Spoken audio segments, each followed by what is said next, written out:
So welcome all the Thumbshooters. Today I arrive in Guildford in Surrey for another episode of Meet the Thumbshooter, and today we have a special guest which I will announce soon. I'm so looking forward to this one. We've been chatting about it for a long time, but finally we found time so we can make it happen. So beautiful custom grounds in Guildford on a Saturday morning, getting ready for our interview. See you later.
Hello guys, this is episode 6 of Meet the Thumbshooter, and today this is the first of the series from 2023.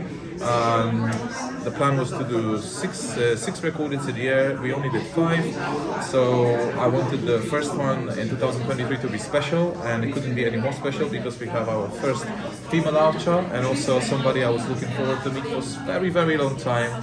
And I know she was on a UK scene for a very long time, and also I couldn't be any happier when she finally found some time for us and for you guys to talk about a very specific type of archery that probably all you know. But here guys, I'm in the middle of Guildford in this, did you say 13th century or 13th century basement of an old church, I believe? In the crypt. In the crypt of the old church, so it's very historical, very cool. Couldn't be a better place. And here with us today we have Kristina Dolgilevic. Yes, I think I got that right. Okay, so for those who don't know Christina, could you tell us a little bit about yourself, like how you get into archery and what is your favorite or your archery that you specialize in, please, for us? Okay, my name is Christina, as you rightly pronounced my surname. Beautiful, thank you. Probably best way to introduce myself is that I am just a person who is super passionate about Korean traditional archery and So, archery in general.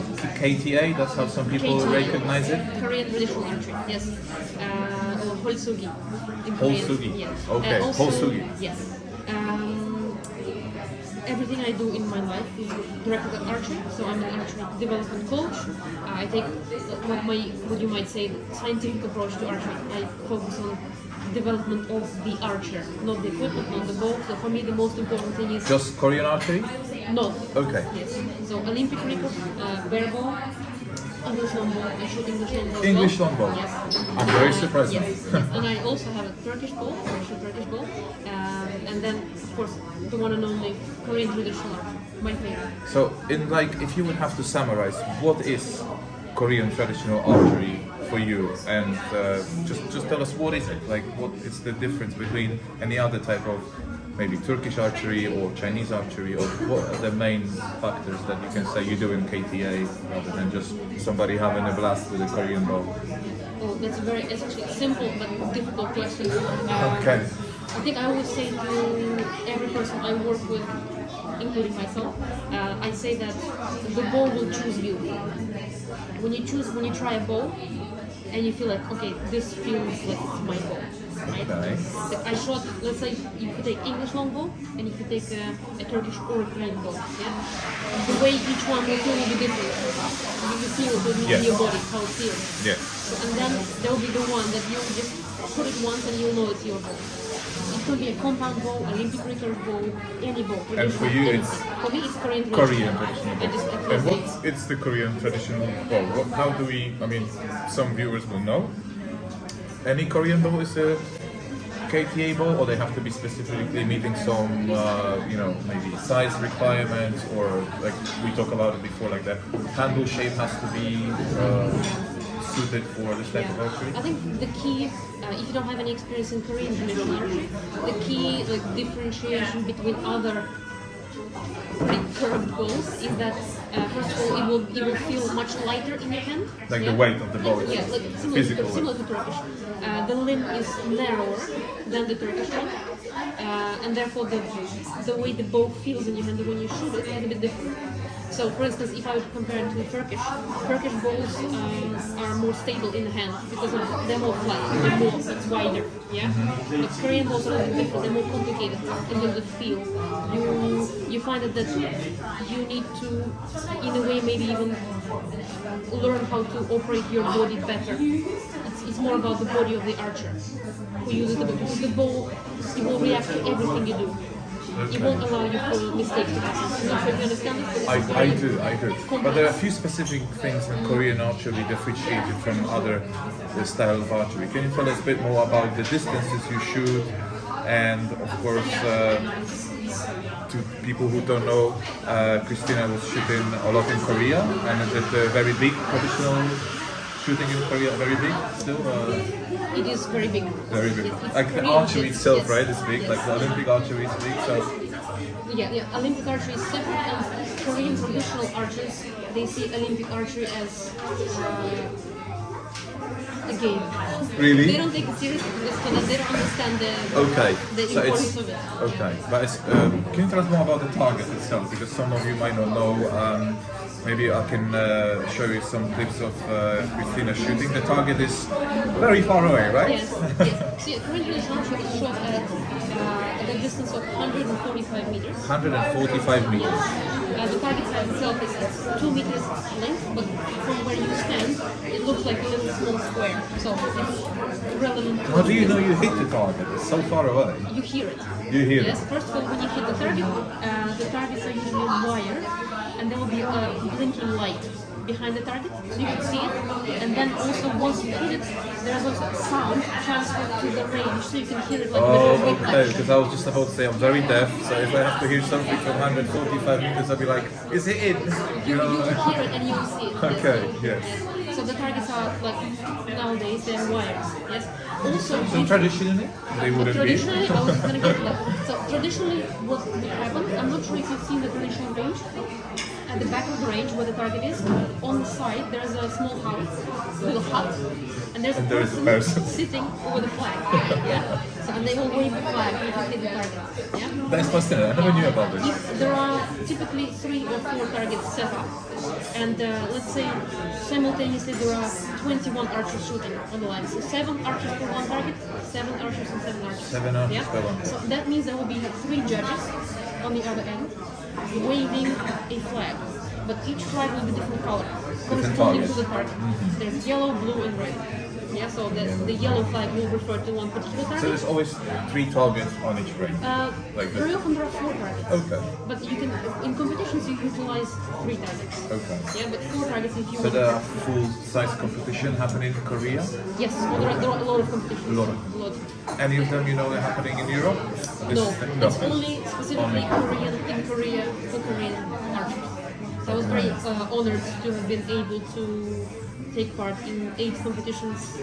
8 competitions? In 2022, yes. 2022, Yeah, and I was representing the city of Seoul, shooting for my club, Dolgilevica, the airport airfield club, translated. I shot for Seoul, and I also was very, very privileged to have been able to enter the Korean traditional archery women's nationals, which is amazing. Right. So As is a it? non-Korean, it's something I that was hasn't just about happened to say, before. is it very close to Korean people in respect that a foreigner is very hard to break in? Very How about much. the language? How do you communicate? I have to learn Korean.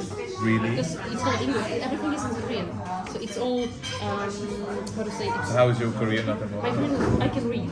Wow. I understand Fantastic. basics, but again, it's a very different culture to my language, it's a very different language to my language. So it will take time for me to kind of catch up on it.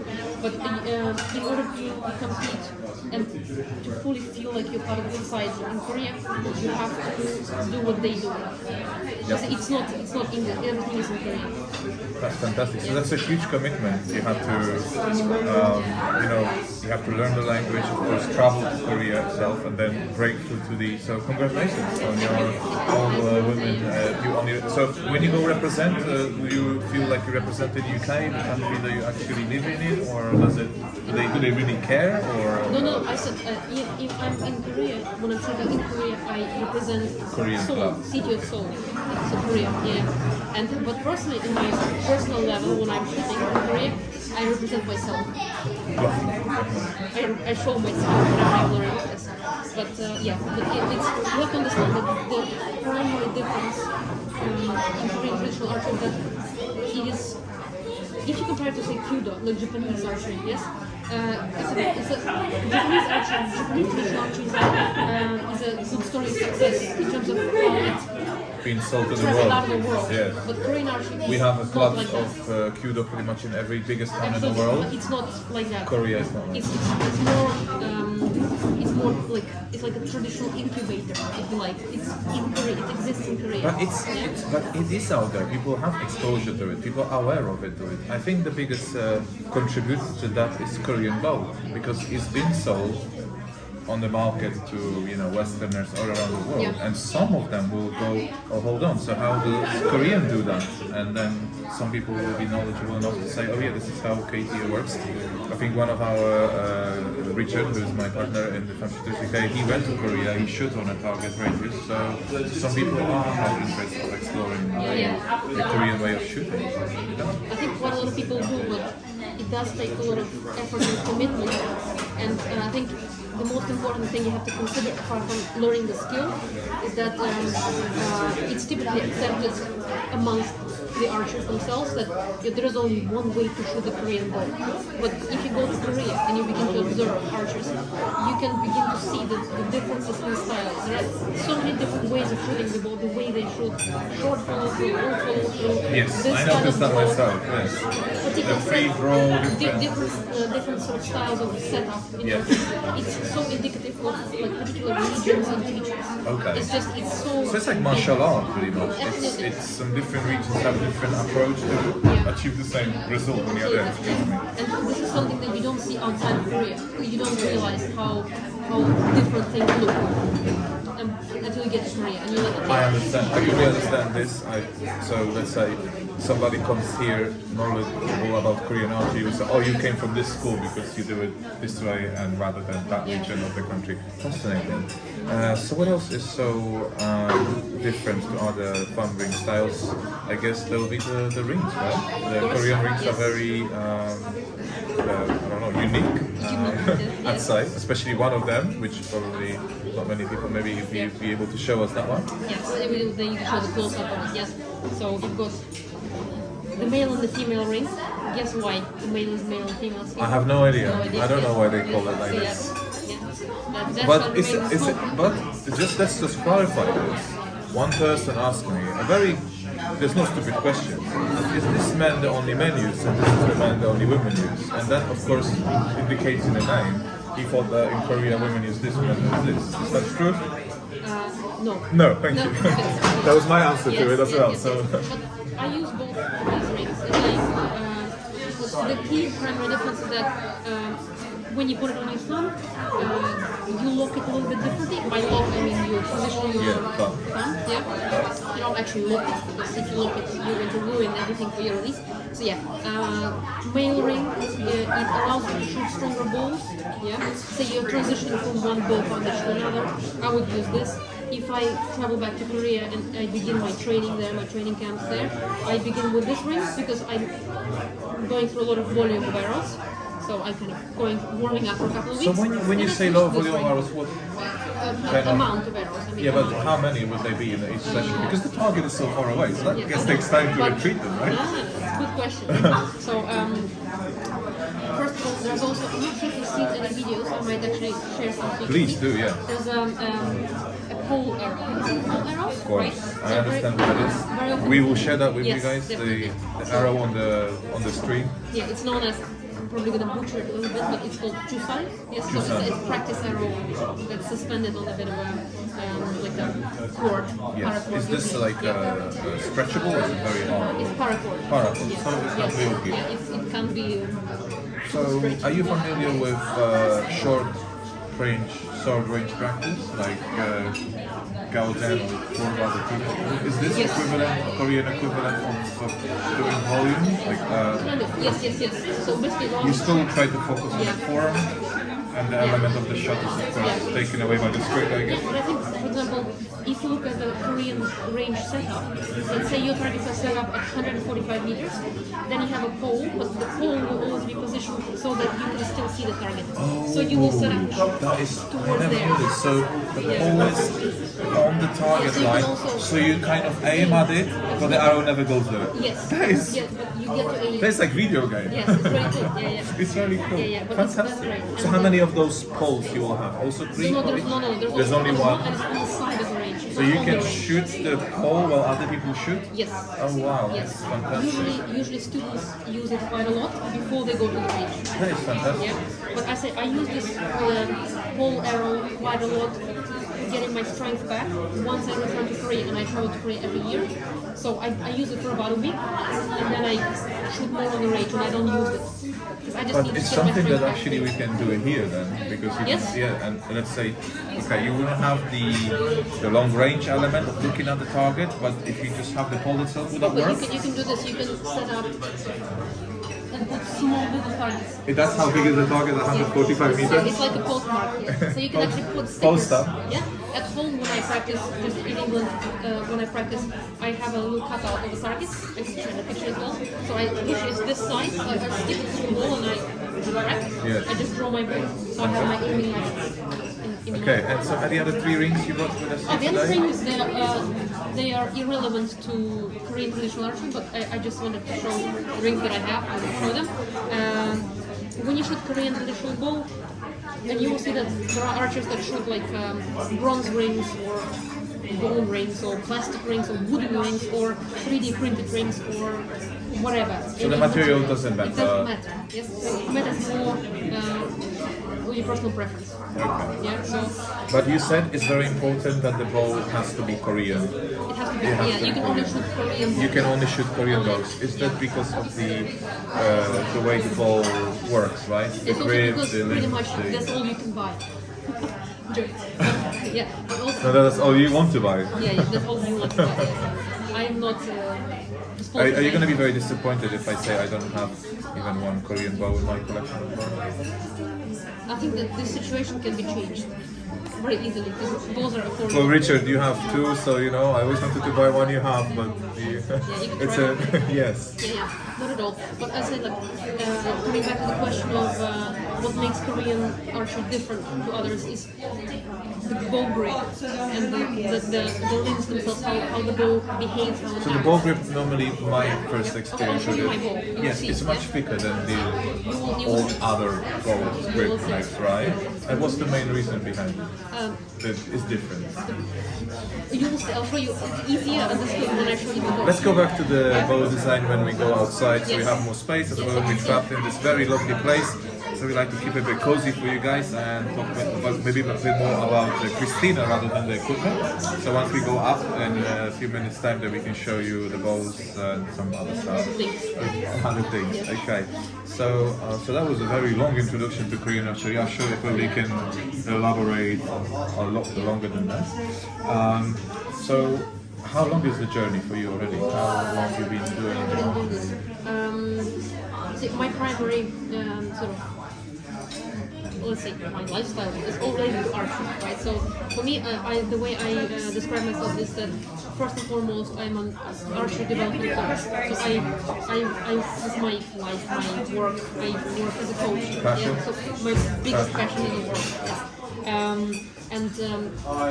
Obviously, because I'm a coach, I have to shoot different balls all the time. I have to be in constant practice. That's the best way I can stay in touch with my students. So you can teach anyone to shoot different bow because you understand that you have to I have to say that all the basic principles of archery, biomechanics, of archery, they apply to all archery, with slight variations. even compound? Even compound, but with slight variations. Yes, even compound. Compound is a little separate, but still, there are things. Yeah. But anyway. The traditional archer's favorite bow. Yes, no, it's whatever you like. If this is the bow that you choose, if the bow chooses you, like, I'm all for it, and if you want to learn how to shoot it, no problem. Yeah.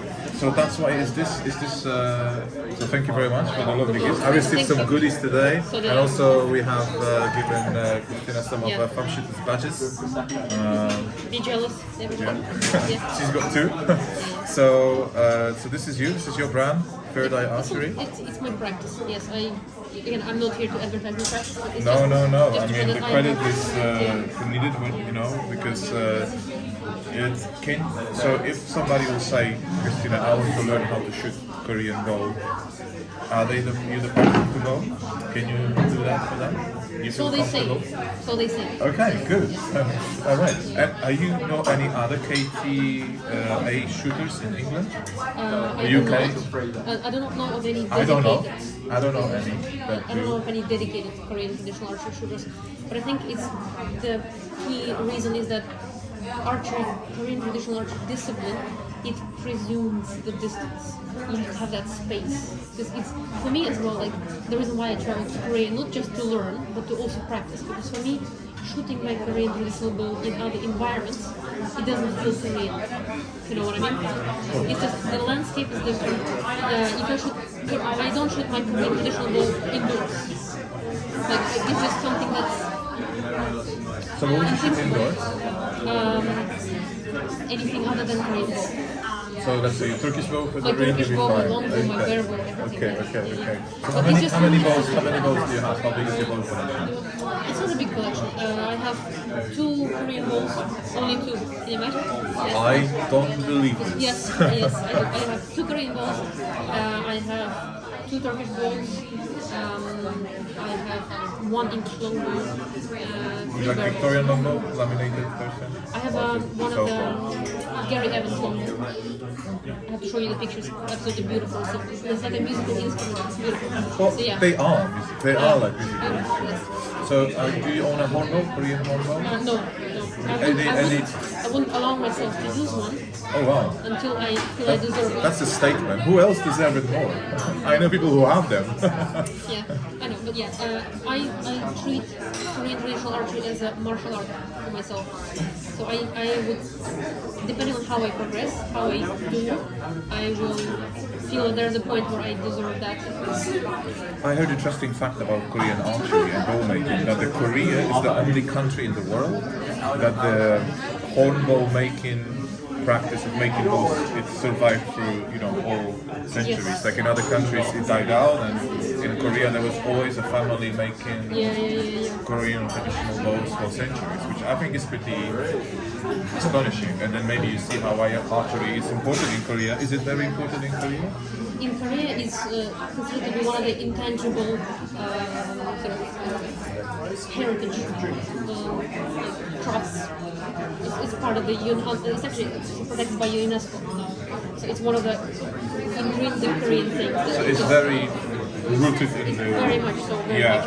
and the There's history of the country. National pride in that, Fantastic. Given the history of Japanese arts, they continue to want to revive things that are Korean, including practices like archery. There is something very beautiful about it when you see you shoot and Korean target shooters when they shoot the bow. It's something. They look very. Different. Yeah, and also they look very in the zone, very composed. It looks very, even I see them when they hit the target. Of course, probably because I'm a very excitable person, I'll be very happy. They're very you know, calm and we reflecting about the shot and Yes. everything that Yeah, happened, yeah. even if they manage to hit. Yeah. So it's lovely to watch the process. The different level of composure. How many arrows you shoot at each end? 5 arrows. 5 arrows. 5 arrows. And what is the, let's say, I know it's going to be difficult, like a good number of arrows? Is it achievable to always hit 5 arrows for like the best shooter? It's called Volgi, perfect round. Yes. Is it very rare? It is very rare until it's not. And then Until you becomes- shoot around about 15 to 20 years, you hit a lot of them. So 15 to 20 years experience. You have a lot of archers in practice who will give a lot all the time. And it's amazing to watch.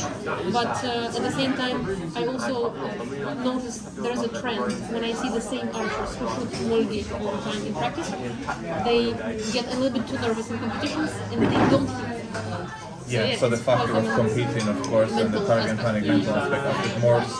When this is that affects most people, they get very good at something and then they have to do it at a particular time. That they, I think it's not is even it also ambidextrous? Do people practice with 2 hands, with 2 sides, or is it very little? very little. There's no variation. Usually people are taught right-handed, so Yeah. holding left. I think it's something to do with maybe more force archery tradition when people will have to use both hands when they practice both hands. But is it from your opinion or not? Is it good to practice that because of the body, the mechanics, and use both sides even? Yeah. But again, also, I think it depends on how you approach it yourself. Like if you, like I personally, I base all of my shooting on the principle of balance. So everything should be in balance. Everything is always 50-50. Some people decide to use one side of the body more than the other, Yeah. but I prefer to have a balanced weight. So in that case, it affects the way I warm up as well. So you don't need to shoot the other side Yeah, because no, you're in harmony with both sides. Absolutely, yes. And everything I do, I train aside from the shooting. My training is ambidextrous, so it kind of adds to the balance. So I think this place is getting very loud, so probably it will be good to pause it there, and we're gonna go upstairs, which is also very cool and also very old. And then we can continue talking more about maybe the bows and some maybe arrows, or different arrows people use in Korea and stuff. So I'll see you at the part 2, guys.